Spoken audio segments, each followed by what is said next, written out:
How you doing, Joe? Real good. How are you? I'm doing great.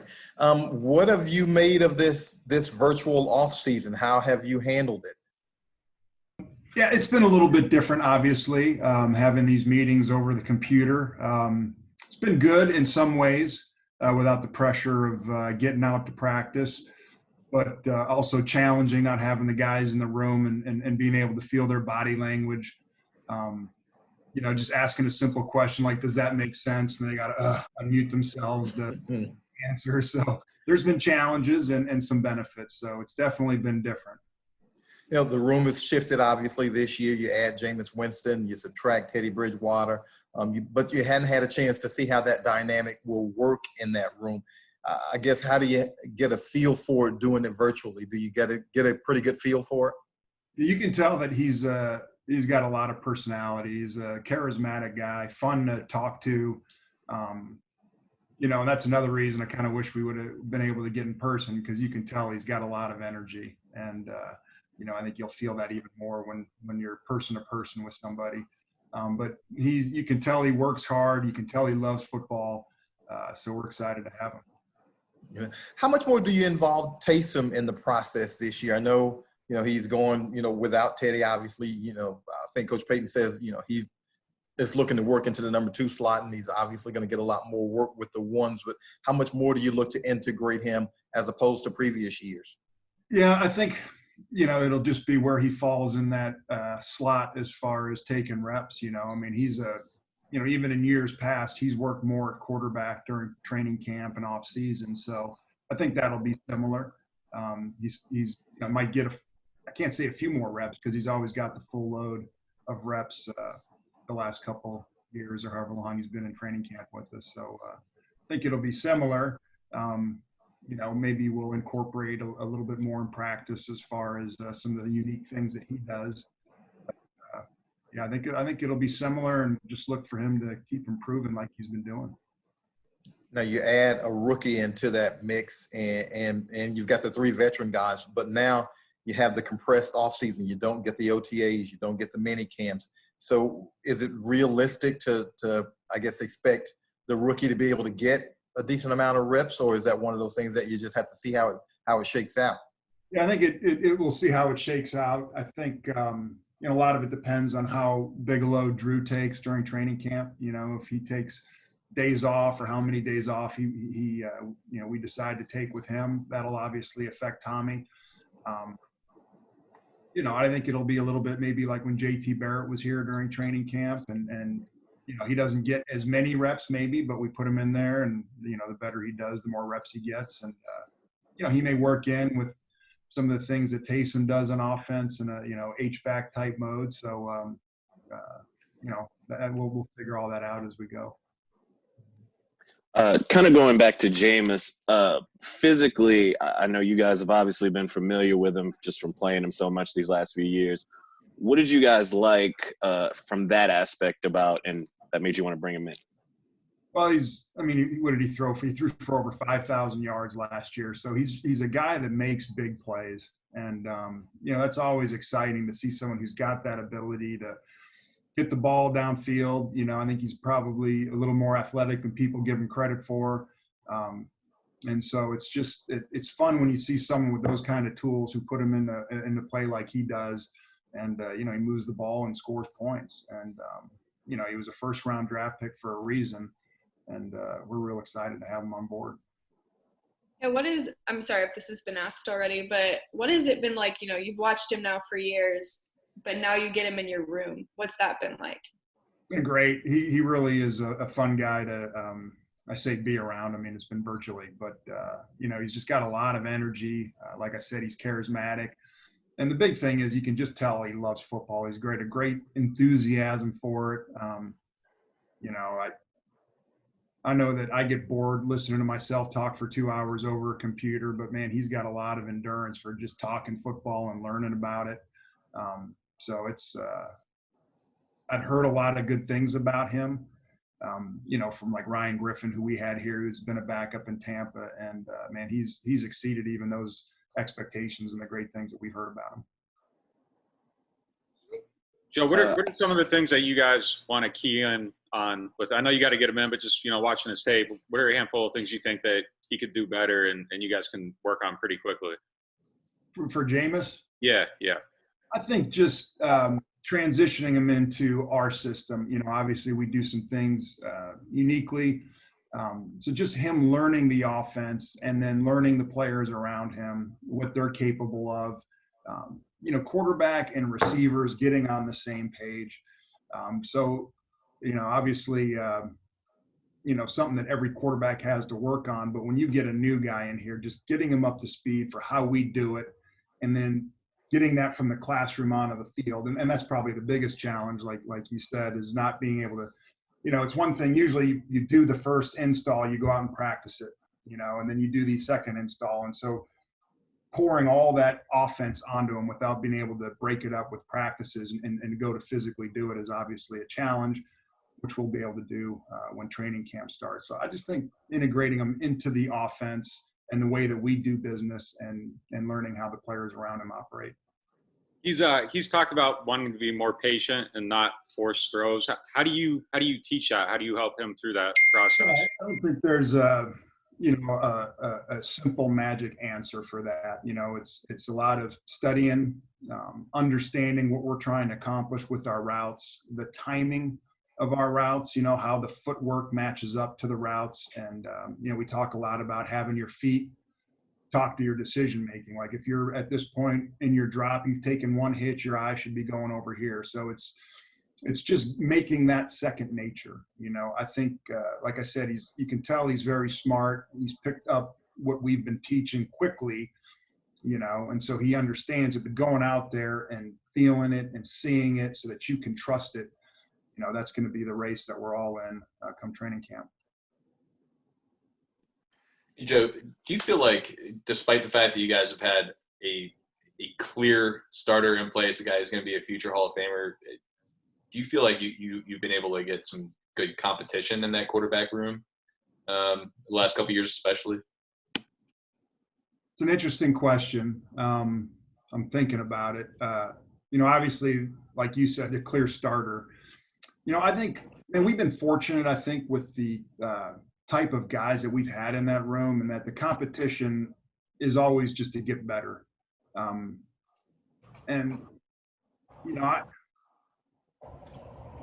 think that everyone, as they show up every day, whether you're talking about Taysom or Teddy, and we expect the same thing from Jameis, is just, man, every day you're in a race to get better, to get more comfortable, to understand the offense better. So I'm sure between Teddy and Taysom, maybe there was some competition. They felt comparing themselves to each other, but it never was explicit. I always feel like there's this, just the way that those guys are built and wired, they're trying to win every single rep every single day. And that's competition in and of itself, not so much comparing themselves to someone else as far as comparing themselves to what they did yesterday.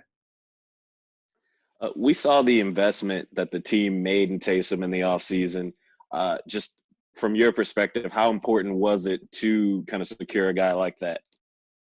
Yeah, I think he's proven his worth on the field outside of the position of quarterback. And we've seen his growth as a quarterback. And it's exciting because even maybe earlier in his career where, maybe you didn't think he was playing the position well, he was still making plays. Like I used to say, he can't help but make plays.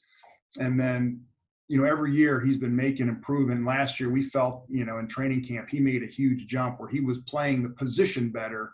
And you add that to all the physical skills that he has.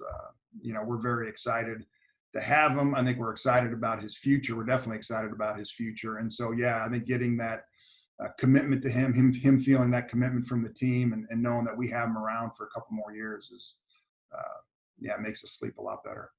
Can you help us understand that growth a little bit more? Because I think that's part of the conversation that's hard for us to have, because we don't see what you guys see, and we just hear he's doing these great things and don't really understand it. A lot of it is just timing of plays. Like when you're in the pocket and, you're so used to seeing how Drew plays, we get spoiled with that, like when the ball comes out of his hand.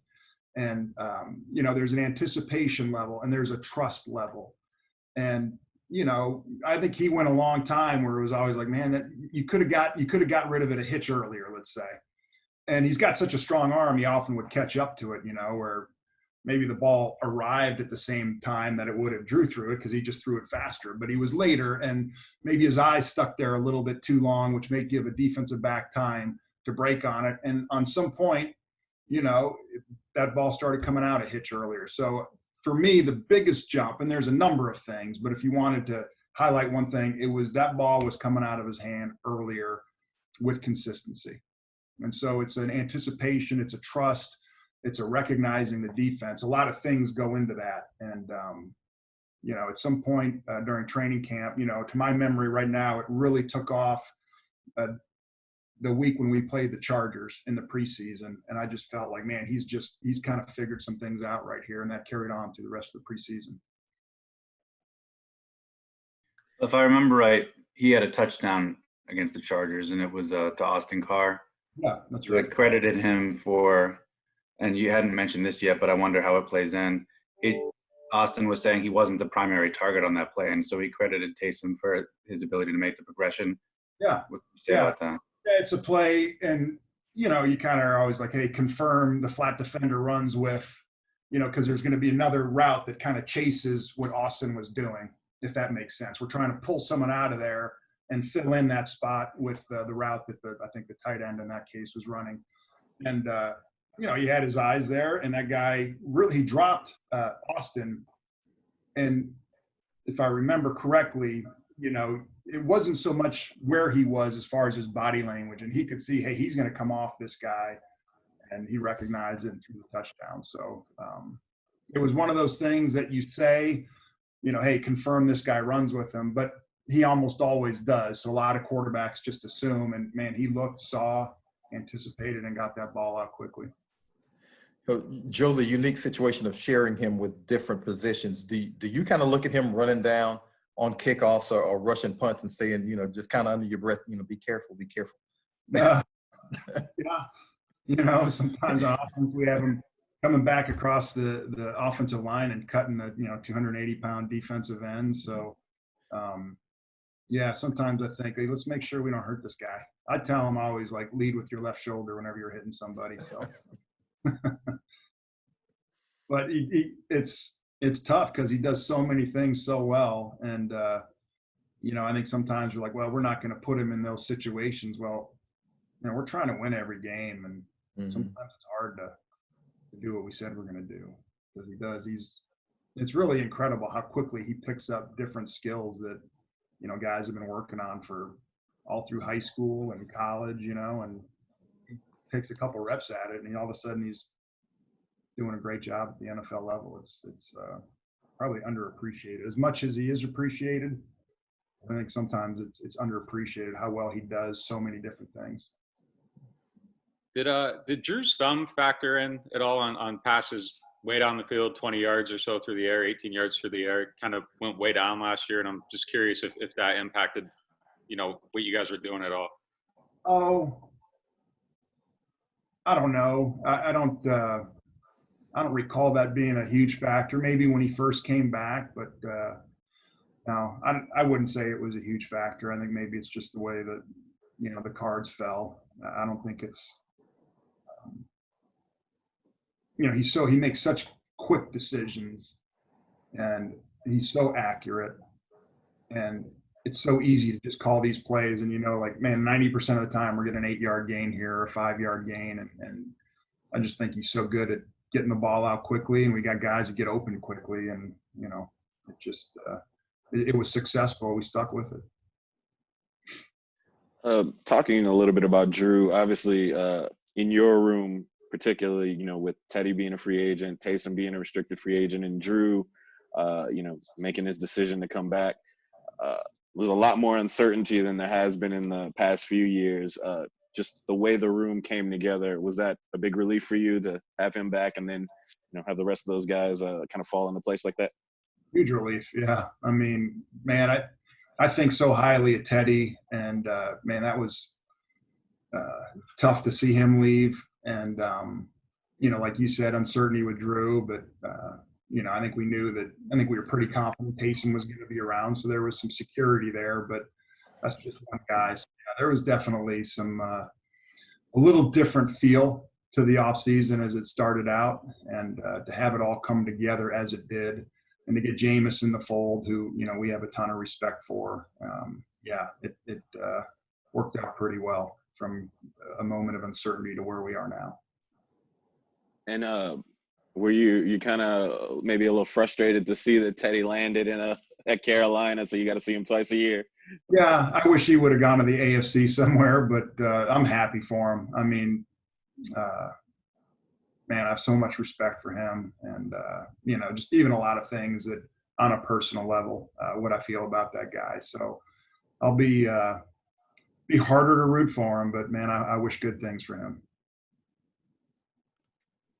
Hey, Joe, the last couple of years, last 3 years specifically, y'all have done a really good job taking care of the ball, not committing a lot of turnovers.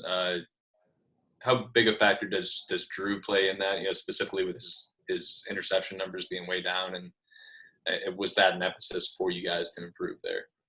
Yeah, I think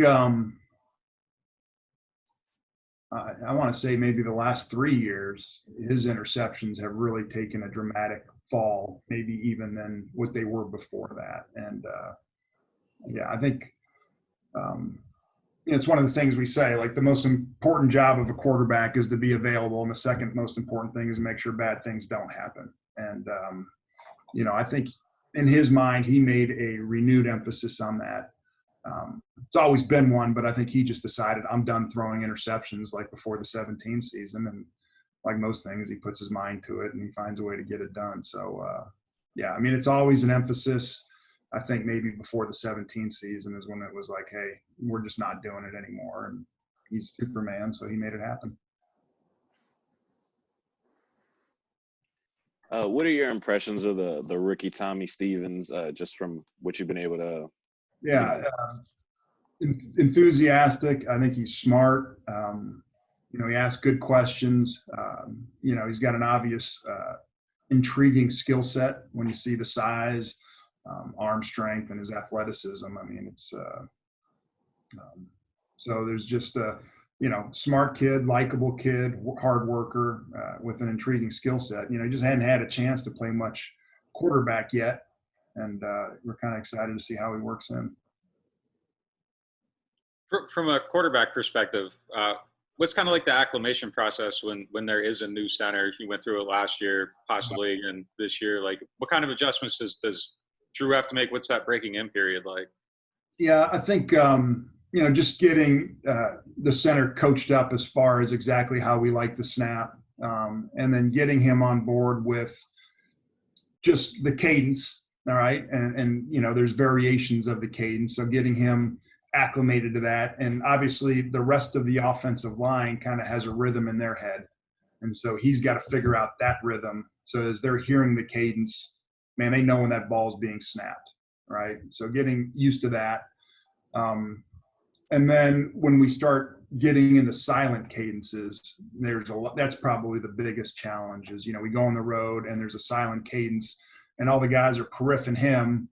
And we do little head bobs, different signals to the rest of the guys of when that ball is being snapped. And, being consistent with that and giving them a chance to get in a rhythm so that they know when that ball is being snapped is probably the biggest challenge. Is like most of the identification in that on Drew? Does the center have to do a whole lot?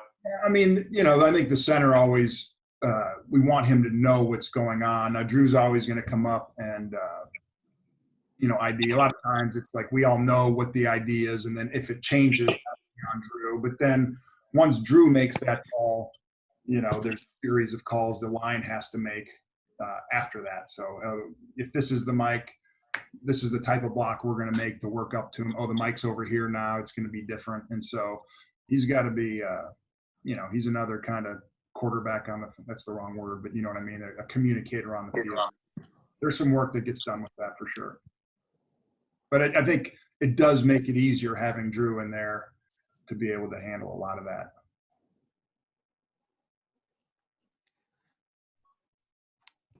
Hey, Joe, just something we've been asking a lot of assistant coaches. I know you've got a couple kids. What's this? Yeah, one or two. What's this been like for you? Just being able to be home a little bit more, see family a little bit more than usually you would. Yeah, I think I've seen enough of them. And I mean, I got 7 kids, so it's a crowded household, and it's been good. I mean, really, it's been fun to be home with them. Obviously, we all get a little stir crazy sometimes, but we got a park within walking distance, and worst comes to worst, we can throw them on one of the outside fields around here to work out their energies. And we're blessed to have a pool, which has been huge. So it's been good. It's been good. So it's more stressful than like being at the office, coaching up people or being around the kids. No question. Way more stressful. What's the age range now? I got a 18-year-old who just graduated high school. Who's going to go to UL, and then I have a 3-year-old. So we got a nice spread in there.